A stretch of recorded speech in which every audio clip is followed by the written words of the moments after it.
சரிப்பா நான் டையெல்லாம் வச்சுட்டு வரப்பா இங்கே டோப்பெல்லாம் வச்சு வரேன் இல்லை நான் இங்கே டோப்பெல்லாம் வச்சுன்னு நல்லா டையெல்லாம் வச்சுன்னு வரேன் என்ன செய்யுங்களா என்ன போல இல்லையா என் கதை தான் ஓடும் ஏசப்பா கதை ஓடாது கிறிஸ்து பிரியமானங்களே ஒரு அம்மா அந்த சபைக்கு ஒரு மாதிரியா வந்தாங்க ஆனா இப்போ நிகழ்ச்சியில் பார்க்கறது இதெல்லாம் மினிக்குது இதெல்லாம் மினிக்குது இதெல்லாம் மணி தூங்குது இதெல்லாம் மினிக்குது நான் போனாடி பேசுறாடா எனக்கு ஆச்சரியமாயிடுச்சு அப்படியோ அந்த ஷைனிங்கே இருக்குது அப்போ அந்த சட்டை போட்டு மீறி மாறிச்சு இந்த ஷைனிங் மாறி போச்சு கிறிஸ்து பிரியமான அவருக்கு அழகும் இல்லை அல்லேலூயா சௌந்தரியமும் இல்லை அழகும் இல்லை சௌந்தரியமும் இல்லை அந்த காரியங்களை நீக்க உனக்காக எனக்காக என்ன செய்தார் அடித்தார் யாரை துப்பினார் கொட்டினார் வாயை தரவாத உண்மையாக தூக்கி போல இருந்தார் எது விஷயம்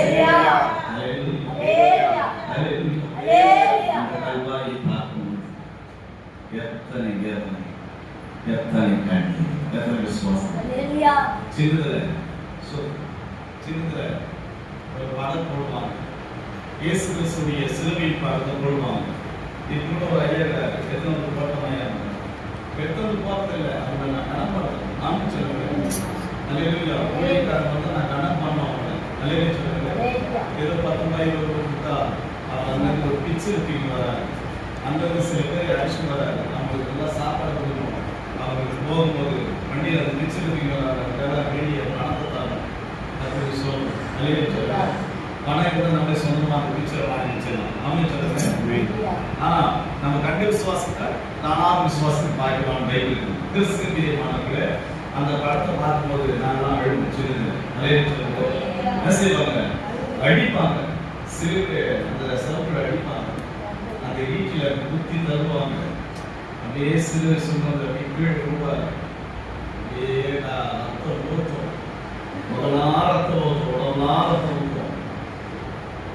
வேதனையா இருக்கும் அதை பார்த்துட்டே அழுதுனே வரும் அந்த படத்தை பார்த்துட்டே வரும் நானும் சொல்றேன் கருணாமூர்த்தி என்று சொல்ற அந்த சிறுவின் படத்தை நான் பார்த்து அழுது வரும் அதே சொல்றேன் நான் இயேசு சொல்றது என்னமா எனக்காக உனக்காக பிள்ளைகளுக்காக அழுது என்று சொன்னான் எதிர விசுவாசம் ஏன்னா இப்போ வார்த்தையை நான் வாசிக்க ஆரம்பிக்கணும் அந்த நாளுக்கு கர்த்தர் நம்ம என்ன செய்யறது அந்த வார்த்தையை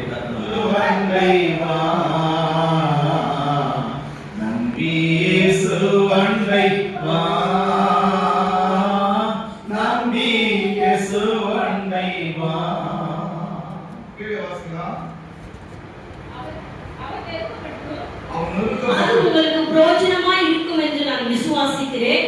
கர்த்தராகிய இயேசு கிறிஸ்து சுமந்த சிலுவையின் எடை எவ்வளவு தெரியுங்களா? 150 கிலோ. எத்தனை கிலோ? 150 கிலோ.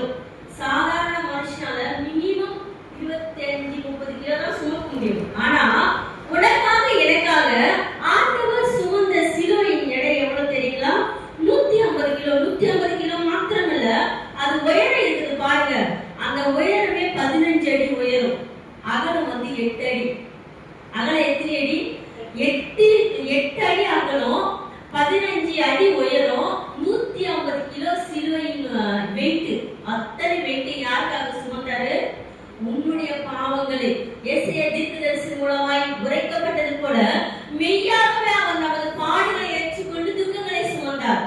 உன்னுடைய பாடுகளை, உன்னுடைய துக்கங்களை, உன்னுடைய சாபங்களை, உன்னுடைய நோய்களை அவர் ஏற்றுக்கொண்டு 150 கிலோ எடையுள்ள சிலுவையை சுமந்தார். அல்லேலூயா.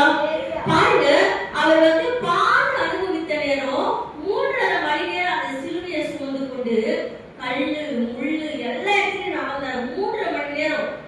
நீ ஒரு 1/2 மணி நேரம் இந்த வெயில செருப்பு இல்லாம நடந்து பாருங்க. ஐயோ கால் கொத்தரிச்சு போகுது, கால் கொப்பளிக்குது அப்படின்னு சொல்லி நாம கதறுவோம். ஆனால் கர்த்தராகிய இயேசு கிறிஸ்து உனக்காக 3 மணி நேரமா இந்த சிலுவையை சுமந்தார். அந்த சிலுவையை சுமந்தது மாத்திரமல்ல, கசையடிகள், சாட்டையால் அடிக்கப்பட்ட அடிகள் மாத்திரம், எல்லா அடிகளையும் நான் சொல்லவில்லை, சாட்டையால் அடிக்கப்பட்ட அடிகள் மாத்திரம் 39 அடி. 39 முறை அவரை சாட்டையால் அடிச்சாங்க. அதுவும் சாதாரண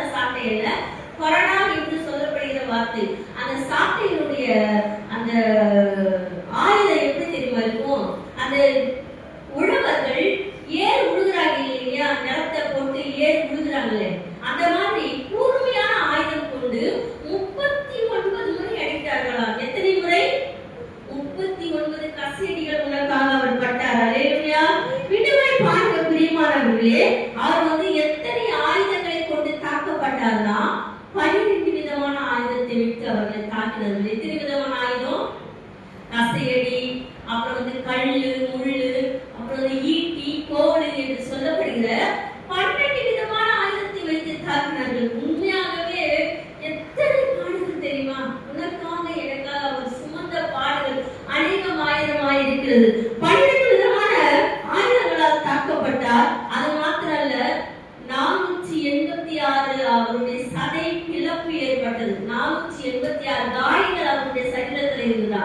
இங்கே கிழிச்சிருந்தாங்க, கையை கிழிச்சிருந்தாங்க, நெத்தியை கிழிச்சிருந்தாங்க, விழாவை கிழிச்சிருந்தாங்க. அப்படி எண்ணி பார்க்கும்போது 486 சதை பிடிப்புகள், சதை பிளப்புகள் அவருடைய சரீரத்தில் இருந்ததா. முள்ளுன்னு சொல்றோம், ஒரு சின்ன முள்ளு குத்துனா கூட நம்மளுக்கு என்ன போகும்? உயிரே போகும். ஆனா கர்த்தராக இயேசு கிறிஸ்துவுக்கு 17 வகையான முள்ளு. எத்தனை வகையான முள்ளு? 17 வகையான முள்ளுல கிரீடங்கள் பின்னி அவர் நெற்றியிலே, அவர் தலையில வந்து அழுத்தினாங்க. இப்படி வெட்டுறது வேற, வச்சு அழுத்துறது வேற.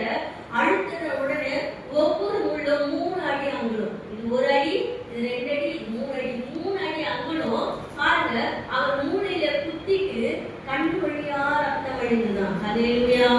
யாருக்காக இந்த பாடுகள்? உனக்காக எனக்காக இத்தனை காயங்களையும் பட்டு அவர் வந்து தன் உயிரை தன் கரத்தில் பிடித்துக் கொண்டிருந்தார். ஏனென்றால் சத்துருவாகிய சாத்தானை ஜெயமெடுக்க வேண்டும் என்று. அவர் உடம்புல 5480 காயங்கள் இருந்தன. எத்தனை காயங்கள்?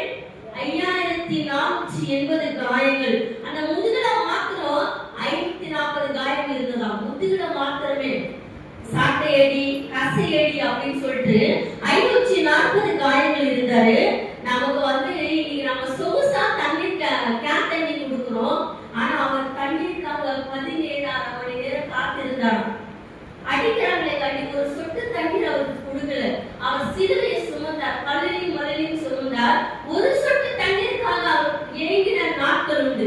இன்றைக்கு நீயும் நானும் தாகமில்லாதபடி சுகமுகமா இருக்கிறோம் என்றால், அந்நாளே கர்த்தர் 17.5 மணி நேரம் அவர் தாகத்திற்காய் வாடி வதங்கி நின்றார். ஹல்லேலூயா. இயேசுவை காக்கிறதுக்காக 350 வீரர்கள் வந்து அவருக்கு காவலாக நின்றார்கள். இத்தனை காயத்தோட ஒரு மனுஷனால எப்படி தப்பிச்சு ஓட முடியும்? ஆனா அவரை பாதுகாக்க வேண்டும் என்று 350 வீரர்களும் 50 குதிரை வீரர்களும் அவருக்கு பாதுகாப்பா இருந்தார்கள். அது மாத்திரல்ல, அவர் தூக்கமில்லாமல் தவித்தது 36 மணி நேரம். எத்தனை மணி நேரம்?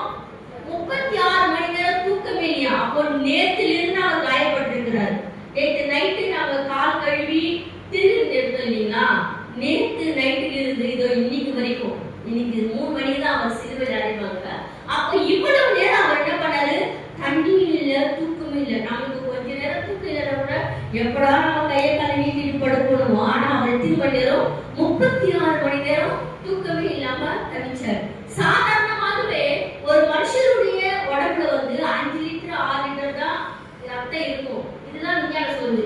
ஒரு மனுஷனுடைய உடம்புல எவ்வளவு ரத்தம் இருக்குன்னா 5 அல்லது 6 லிட்டர் தான். ஆனா கர்த்தருடைய சரீரத்திலிருந்து 6.5 லிட்டர் ரத்தம் வெளியேறினது என்று விஞ்ஞானபூர்வமாக நிரூபிக்கப்பட்டது. ஹல்லேலூயா.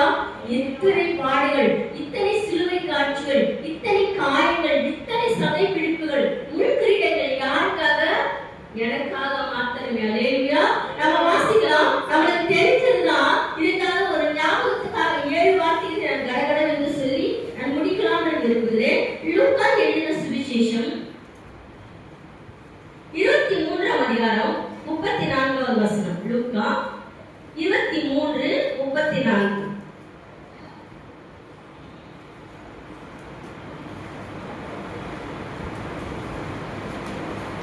லூக்கா 23ஆம் அதிகாரம்.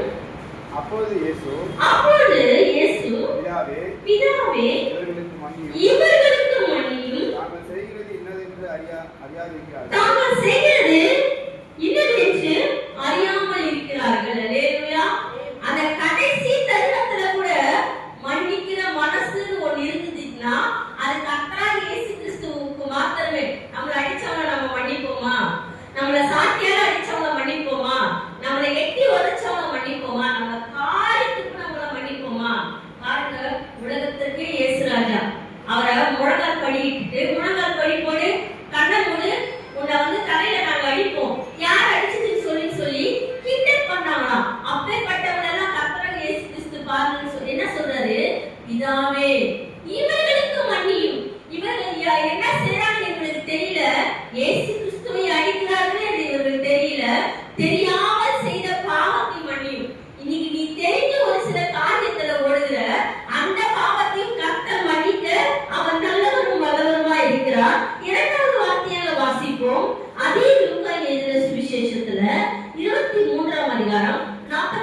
வசனம்.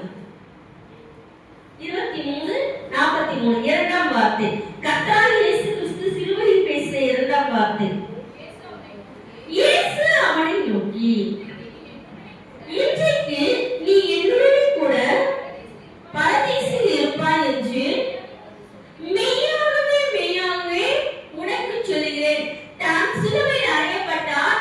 இந்த பக்கம் ஒரு கல்லனும் இந்த பக்கம் ஒரு கல்லனும் இருக்கிறாங்க. ரெண்டு கல்லர்கள் நடுவே கர்த்தராகிய இயேசு கிறிஸ்து இருக்கிறார். அவர் கடைசி நேரத்துல கூட அவர் வேலையை செய்யறார். கடைசி நேரத்துல கூட ஒரு ஆத்துமாவை ரட்சிக்கிறார். இன்னைக்கு நாம என்ன பண்ணோம்? இருக்கிற ஆத்துமாக்களை வீட்டுல படுங்க. குட் ஃப்ரைடே தானே, நான் மட்டும் போயிட்டு வரேன். நீ மட்டும் வந்தா உனக்கு மட்டும்தான் பரலோகத்துல இடம். நீ மட்டும் வந்தா நீதான் ரட்சிப்படைவ. நீ மட்டும் வந்தா உனக்கு தான் ஆசீர்வாதம். நீ மட்டும் வந்தா அப்பா மடியில நாளைக்கு நீ மட்டும் தான் தேய்ச்சிப்படுவ. ஆண்டவரே, நான் வந்து எனக்காக என் புருஷனை தேய்ச்சுங்க, எனக்காக என் பிள்ளையை தேய்ச்சுங்க. கண்டிப்பா தேய்ச்சவே மாட்டார். அல்லேலூயா. நீ ஸ்கூல் போயிட்டு நீ எக்ஸாம் எழுத நீ பாஸ் ஆவியே கண்டி, நான் எக்ஸாம் எழுதுறேன், எனக்காக என் பிள்ளைய பாஸ் பண்ணு, எனக்காக என் கணவரை பாஸ் பண்ணு. கண்டிப்பா உலகமே ஏத்துக்காது. அப்ப உலகமே ஏத்துக்காத ஒரு விஷயத்த உன்னதமான இயேசு கிறிஸ்து எப்படி ஏற்றுக்கொள்வார்? கண்டிப்பாக ஏற்றுக்கொள்ளவே மாட்டார். நீ வந்தா உனக்கு தான் ரட்சிக்கும். நீ வந்துட்டே இருக்கிற ஒரு ஆத்மா வீணா ஒரு இடத்துல உட்கார்ந்து, அங்கே வீணா உட்கார்ந்து இந்த சபையில உட்காரலாம்ல. வீணா உலகத்தின் மனுஷன் மத்தியில உட்கார்ந்து உன்னுடைய ரட்சிப்பை இழக்கிறதற்கு நீ கர்த்தருடைய சமூகத்துல உட்காரலாமே. ஏன் வீணா உலக காரியங்கள் மத்தியில அந்நியரும் பரதேசமா இருக்கிறவர்கள் மத்தியில நீ அமர்ந்து உன்னுடைய ரட்சிப்பை நீ இழக்கிற? நீங்க கேட்கிற உபதேசங்களை, கேட்கிற சத்தியமான வார்த்தைகளை நீங்க ஆழ சொல்லுவோம். நீ எக்கடா கேட்டுக்கோ, நீ எப்போ வருவே வாடா, நீ எப்போ வருவே வாடி, நான் போற சர்ச்சுக்கு. அப்படி கிடையாது. ஆத்துமாக்களுக்கு பரிதவிக்கிறது தான் உங்களுடைய கடமையா இருக்கிறது. அந்த சிலுவையில மரிக்கிற அந்த நேரத்துக்கு கூட சொல்றாரு, இன்றைக்கு நீ என்னுடனே கூட எங்கே இருப்பாய்? பரதீசில் இருப்பாய். இரண்டாம் வார்த்தை வாசிச்சிட்டோம். மூன்றாம் வார்த்தை யோவான் எழுதின சுவிசேஷம் 19ஆம் அதிகாரம் 26வது வசனம். 26, 27. யோவான் 19, 26, 27. இந்த வசனங்களை எல்லாம் குறித்துக் கொள்ளுங்கள். பிற்காலத்திலே நீங்கள் ஊழியக்காரிகளாய் நீங்கள் மாறும்போது கண்டிப்பாக இதைவிட மேன்மையான காரியங்களை கர்த்தர் உங்களுக்கு திட்டமாய் வெளிப்படுத்துவார். அல்லேலூயா. யோவான் எழுதின சுவிசேஷம் 19ஆம் அதிகாரம் 26, 27 வாசிங்க. அப்பொழுது இயேசு தம்முடைய தாயையும் அருகே நின்று தமக்கு அன்பாயிருந்த சீஷனையும் கண்டு தம்முடைய தாயை நோக்கி, ஸ்திரீயே, அது உன் மகன் என்றார். பின்பு அந்த சீஷனை நோக்கி, அது உன் தாய் என்றார். அந்நேரம் முதல் அந்த சீஷன் அவரை தன்னிடமாய் ஏற்றுக்கொண்டார். பாருங்க, சிலுவையில மரிக்கிற தருவாயில கூட தன்னுடைய கடமைகளை நிறைவேற்ற வேண்டும் என்று அவர் எண்ணம் கொண்டிருந்தார். அல்லேலூயா. இன்னைக்கு நாம என்ன பண்ணுவோம்? நீ இருந்தா இரு, இல்ல விட்டு போ. நம்மள மாத்திரம் நான் பார்த்துக் கொள்கிறோம். ஆனா வீட்டில ஒரு ஆத்துமா கெட்டு போகிறது. அந்த கெட்டு போகிற ஆத்துமாவை குறித்து கவலையற்றவர்கள் நீயும் நானும் காணப்படுகிறோம். அப்படி இருக்கக்கூடாது. அந்த ஆத்துமாவுக்காக ஒரு நாள் உபவாசம் எடு, ஒரு நாள் ஜெபம் பண்ண. ஏன்னா அது உன்னுடைய கடமை, அது உன்னுடைய கட்டாயம், அது உன்னுடைய காரியமா இருக்கிறது. பாருங்க, இயேசு கிறிஸ்து நான் தான் சாக போறேன், யார் கேட்டு அப்படி நினைக்கல. ஆண்டவர் சிலுவையில மரிக்கிற தருவாயில கூட அவர் யோசிக்கிறாரு, என் தாயை நான் தனியே விடக்கூடாது. அவர் கட்டத்தை பார்த்துக்கிறதுக்கு பிள்ளைங்க இருக்கிறாங்க. நாம என்ன சொல்லுவோம்? நான் பார்த்துக்கிறேன், அண்ணன் பார்த்துப்பான், நீங்க வரலன்னா கூட பரவாயில்ல, அக்கா வீட்டுக்கு போயிடு அப்படின்னு சொல்லுவோம். அப்படி கிடையாது. எனக்குன்னு ஒரு கடமை இருக்குது. அந்த கடமையை நான் நிறைவேற்றுவேன் என்று கர்த்தராகிய இயேசு கிறிஸ்து சொல்றாரு. என் கடமையை என்ன கட்டது, எங்க அம்மாவை என்னை விட நல்லா பார்க்கக்கூடிய ஒருத்தருடைய கருத்துல ஒப்பு கொடுக்கணும். உன் கடமையில் இருந்து நீ தவறவே கூடாது. உன் கணவரை, உன்னுடைய பிள்ளைய, உன்னுடைய குடும்பத்தை சபைக்கு கூட்டிட்டு வர்றது உன்னுடைய கடமை. அது தலையாய கடமையா இருக்குது. அந்த கடமையிலிருந்து என்ன பண்ணக்கூடாது? தவறவே கூடாது. ஒரு சிலர் கடமையிலிருந்து தவறுக்காக, ஆமா எனக்கு போதும், நான் குடும்ப வார்த்தை சுமந்துட்டேன், இனிமே சுமக்க மாட்டேன், இனிமே எல்லாம் தம்பி பார்த்துப்பான், இனிமே தங்கச்சி பார்த்துப்பான். அப்படி கிடையாது. உனக்கு பொறுப்பை நீ தட்டி கழிக்க கூடாது. இன்னைக்கு பாருங்க, இயேசு கிறிஸ்து சிலுவையில் மரிக்கும் பொழுது கூட தன் தாயை அனாதையா தவிக்க விடல. இன்னைக்கு நிறைய பேர் தவிக்க விடுறாங்க. திடீர்னு மரணம் வந்து வாங்கி கொண்டு போகுது. ஆனாலும் நீ தனியா உன்னுடைய கடமையில செய்யணும். நான் இன்னைக்கு உயிரோட இருக்கிறேன், எனக்கு இவ்வளவு சொத்து இருக்குது, எனக்கு 4 பிள்ளைங்க இருக்கிறாங்க, 4 பிள்ளைங்களுக்கு நான் சமமா கொடுக்கணும். செத்த பிற்பாடு அடிச்சுக்கணும்னு விட்டு விடக்கூடாது. உயிரோடு இருக்கும்போது நம்முடைய கடமைகளை, நமது பொறுப்புகளை நாம் நியாயமானபடி நம் பிள்ளைகளுக்கு செய்ய வேண்டும். இன்னைக்கு எனக்கு சொத்து இருக்குதுன்னா, இந்த சபை எனக்கு சொத்தா இருக்குதுன்னா, எனக்கு எத்தனை பிள்ளைங்க, அத்தனை பிள்ளைங்களுக்கு 2 பேருக்கு நான் சமமா சொல்லியோ எழுதியோ போகணும். அதை விட்டுட்டு நாங்க செத்துக்கிட்டோம்னா நீங்க அடிச்சுட்டு சாப்பிடலாம். அண்ணன் தம்பிக்குள்ள என்ன வரும்?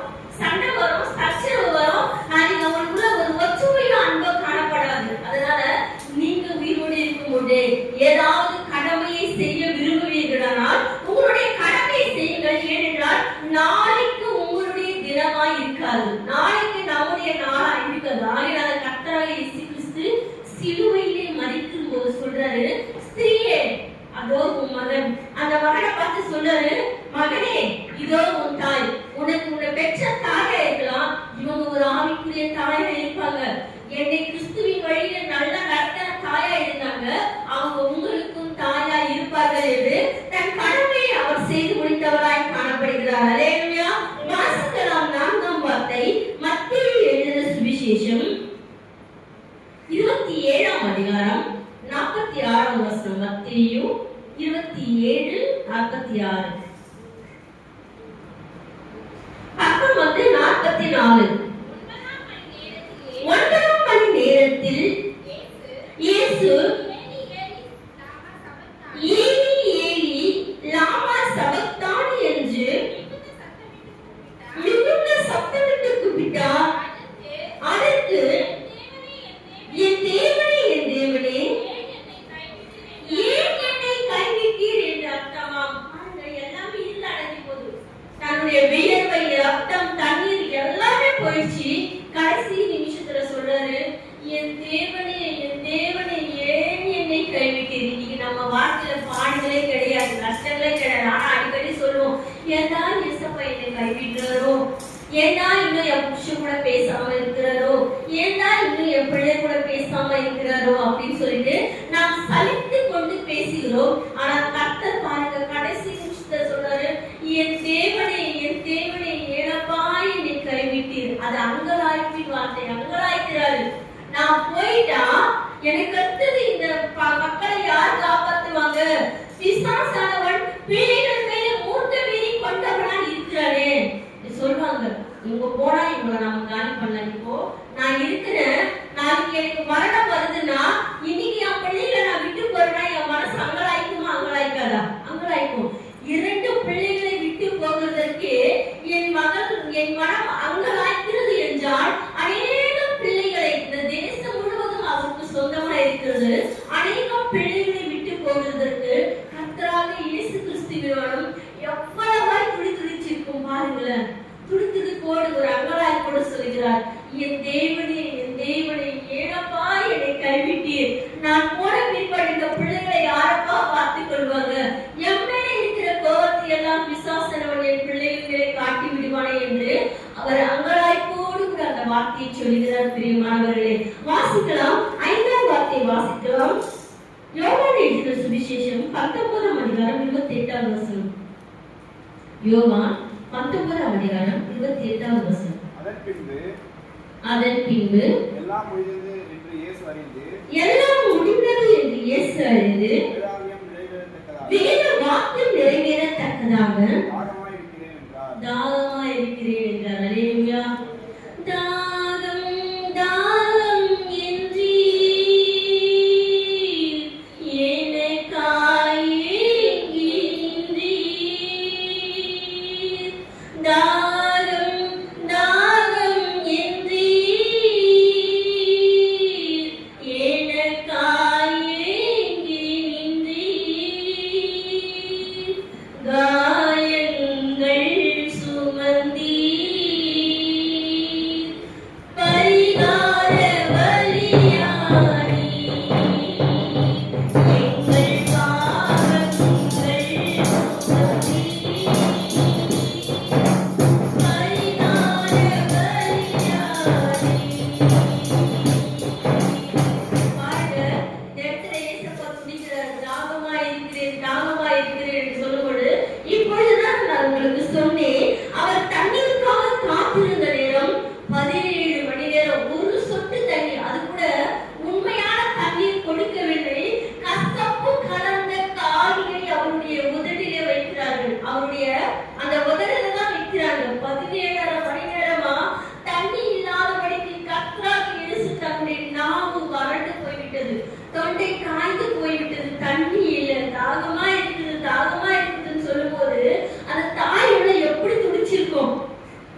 அதெல்லாம் வெறும் வார்த்தையாய் காணப்பட்டது உலகத்தாருக்கு.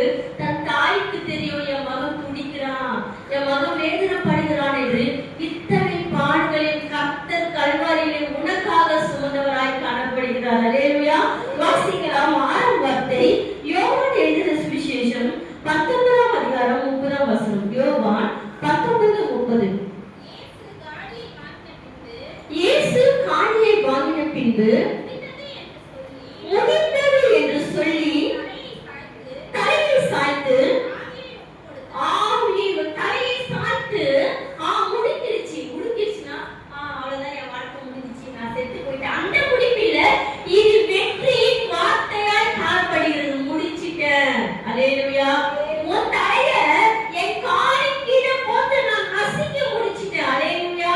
கர்த்தராகிய இயேசு கிறிஸ்து சத்துருவாகிய சாத்தானின் காலை தங்களின் காலின் கீழே முடிந்தது என்று சொல்லி, முடிந்தது என்றால் அது சோகத்திற்குரிய வார்த்தை அல்ல, அது ஒரு வெற்றியின் முழக்கமாய் காணப்படுகிறது. முடித்து விட்டேன், என் கரத்திலே கொடுக்கப்பட்ட என் காரியத்தை முடித்து விட்டேன். இன்னைக்கு நீங்க முடிச்சிட்டீங்களா?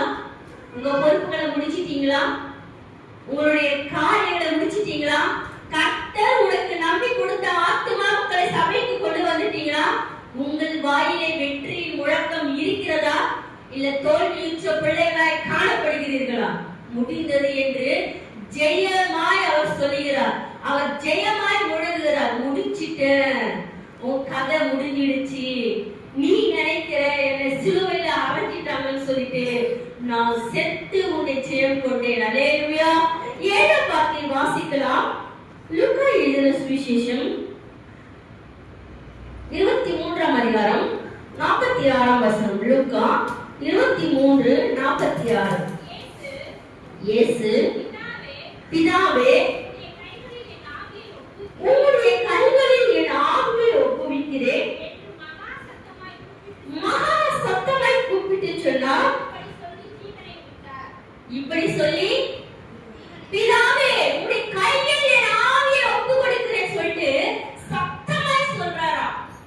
ஏனென்றால் கர்த்தர் கேட்க வேண்டும் என்று கிடையாது, சத்துருவானவன் கேட்க வேண்டும். என் உயிர் போக போகுதுன்னு சொல்லிட்டு சத்தமாய் சொல்லி ஜீவனை கொடுத்தார். அல்லேலூயா. பாருங்க, அவர் உயிரோடு இருக்கும்போது ஒரு நிமிஷத்தை கூட வேஸ்ட் பண்ணல. சாகர வரைக்கும் அவர் மற்ற எல்லாருக்குமே சத்தியத்தை சொல்லிட்டு தான் செத்தாரு. கடைசியில ஒரு 2 கல்லனை ரட்சித்து ரட்சிப்புக்குள்ள வழி நடத்தி சுவிசேஷத்தை சொல்லிதான் இறந்தாரு. அவர் மரித்து ஊழியம் செய்தவராய் இருக்கிறார். அல்லேலூயா. அவர் மரிச்சிட்டா கூட அவர் சும்மா இருக்கவில்லை, அவர் ஊழியம் செய்தவராய் கூட இருக்கிறார். இப்பொழுது முதல் வார்த்தை என்னன்னு சொல்லுங்க. பிதாவே வசனமா 34. இரண்டாம் வார்த்தை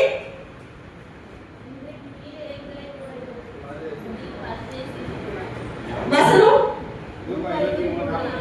மூன்றாவது வார்த்தை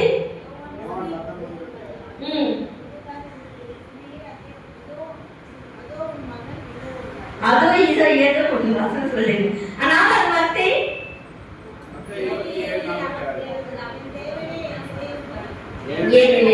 ஐந்தாவது வார்த்தை யோவான் 19:28 தாகமாயிருக்கிறேன். ஆறாவது வார்த்தை முடிஞ்சிடுச்சு. ஏழாவது வார்த்தை லூக்கா 23:40. இப்படியாய் கூட 7 வார்த்தைகளை அவர் சிலுவையிலே உனக்காக பேசினார். அவர் சிலுவையிலே 7 பாடுகளை கூட சுமந்தார். அவர் சிலுவையிலே உனக்காக சகலவற்றையும் வெற்றி முழக்கமாய் கொண்டாடினார். கடைசியாக வாசிக்கலாம் 1 கொரிந்தியர் 1:18. 1 கொரிந்தியர் வேணாம், எபிரேயர் 2:9 வாசிங்க. எபிரேயர் 2:9.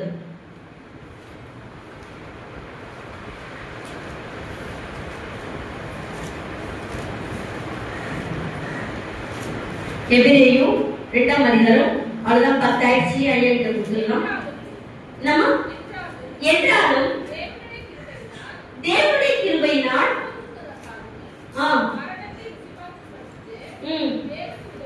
தேவதூதரிலும்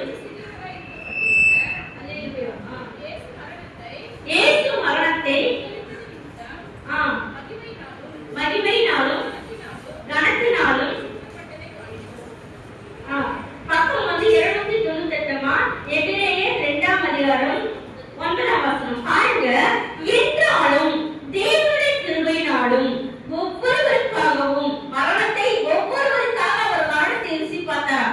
கிறிஸ்டியனுக்காக மாத்திரம் அல்ல, ஞானஸ்நானம் எடுத்தவங்களுக்காக மாத்திரம் அல்ல, உலகத்திலே இருக்கிற ஒவ்வொருவருக்காகவும் அவர் மரணத்தை என்ன பார்த்தாரா? ருசி பார்த்தாரா. மரணம்ன்றது அவருக்கு ஈஸியா போயிடுச்சு. இந்த சாப்பாடை ருசி பார்க்கிற மாதிரி, பழத்தை ருசி பார்க்கிற மாதிரி கர்த்தராகிய இயேசு கிறிஸ்து மரணத்தை ருசி பார்க்கும்படி தேவதூதரும் சற்று சிறியவனாக்கப்பட்டிருந்த இயேசு மரணத்தை உத்திரத்திரு நிமித்தம் மகிமையினாலும் கனத்தினாலும் முடிசூட்டப்பட்டதை காண்கிறோம். அல்லேலூயா. அவர் மரணத்தை ருசி பார்த்ததினாலதான் இயேசு ராஜா என்கிற ஒரு முள்கிரீடத்தை, ஒரு பொற்கிரீடத்தை அவர் தலையிலே சூட்டினார்கள். அல்லேலூயா. இன்றைக்கு உனக்காக மரணத்தை ருசி பார்த்த தேவன், உனக்காக ஜெயம் கொண்டிருக்கிற தேவன் உன் குடும்பத்தை ரட்சிக்க வல்லவராய் இருக்கிறார். நீங்க அழுவுங்கம்மா, உங்க கண்களில கண்ணீர் தானே தானே வரட்டும். ஆண்டவரே, என் கணவர், என் குடும்பம், என் பிள்ளைகளை நாங்கள் குடும்பமாய் சபைக்கு வர வேண்டும், இந்த ஒரு பாக்கியத்தை எனக்கு கொடுங்கன்னு சொல்லிட்டு உங்களுடைய கண்ணீரினால கர்த்தருடைய பாதத்தை கழுவுங்க. நேற்றைய தினத்துல ஐயா ஒரு அருமையான வசனத்தை கொடுத்தாரு. மரியா தன் கண்ணீரினால் கர்த்தருடைய பாதத்தை கழுவினாள், தன்னுடைய கூந்தலினால் அவருடைய பாதத்தை துடைத்தாள் என்று நீங்களும் உங்களுடைய கண்ணீரினால கர்த்தருடைய பாதத்தை கழுவுங்க. ஜெய கிறிஸ்து உனக்கும் உன் குடும்ப வாழ்க்கையில ஜெயம் கொடுக்க அவர் நல்லவரும் வல்லவருமாய் இருக்கிறார். கர்த்தர் தாமே இந்த திருவசனங்களை ஆசீர்வதிப்பாராக. ஆமென். அல்லேலூயா, அல்லேலூயா, அல்லேலூயா.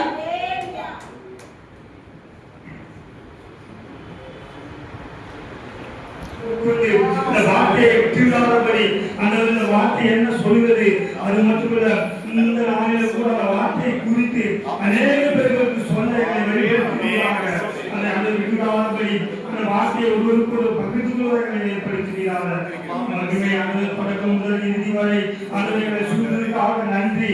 ஆண்டவரை நீர் ஆண்டவரை மறுக்கவில்லை, எங்களோடு இருக்கிற ஜீவனாக இருக்கிறவர்கள் விசுவாசித்தவர்கள் ஒரு நாள் நாங்கள்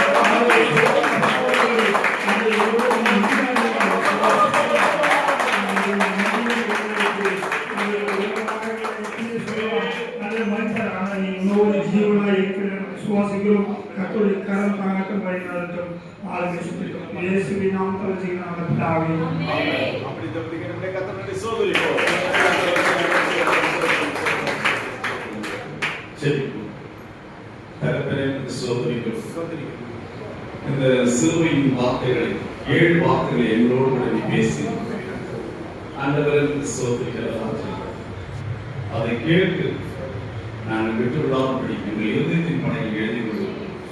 ஆண்டவரை எங்களுக்காக சிலுவை சுமந்தார்கள், எங்களுக்காக பாடல்கள் ஏற்றுக்கொண்டார்கள்.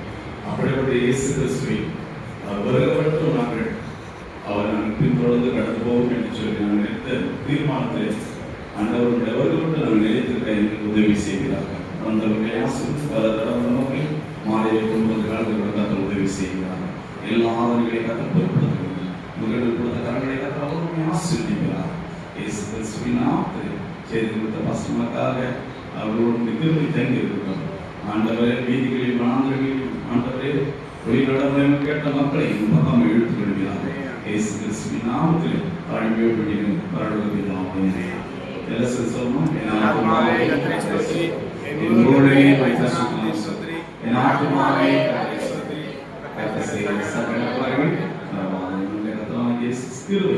அனைவரோடும் மக்களோடும் உலகத்தில் அத்தனை பேரோடு கிறிஸ்து வரும்பட்டு தங்கி இருப்பதாக.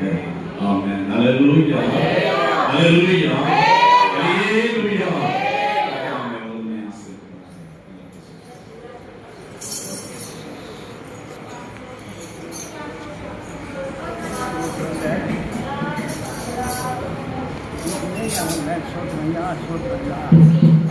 Yes.